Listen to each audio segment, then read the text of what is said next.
আসসালামু আলাইকুম। তো আজকে হচ্ছে আমরা একটা রিয়েল রিয়াকশন রেকর্ড করব, যেটা হচ্ছে আমার বড় মেয়ের বার্থডে ছিল ৩ তারিখ, কিন্তু আমরা দুজনেই ভুলে গেছি গতকালকে যে ৩ তারিখ চলে গেছে।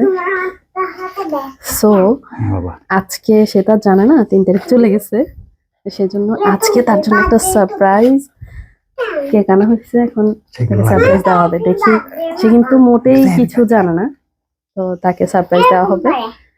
এই শোনো আম্মু, তুমি না, এটা এখন লাগেও না, এটা এখন লাগাইছো কেন? না না না, তুমি যাও, তুমি যাই তোমার আপুকে নিয়ে আসবা। এই এদিকে তাকাও, আপুকে কিছু বলবা না, ঠিক আছে? আপুকে জাস্ট নিয়ে চলে আসবা, ওকে? আচ্ছা যাও, দাও দাও দাও, পিছনে যাও। এটা থাকো এখন এখানে। তুমি এটা আপু এখানে রাখতেছি, তুমি এটা আপুকে বলবা যে আপু এটা তোমার গিফট। আচ্ছা, এটা আসার পরে এখানে আপু আসার পরে, কারণ আপু আমাকে তো বলবা না।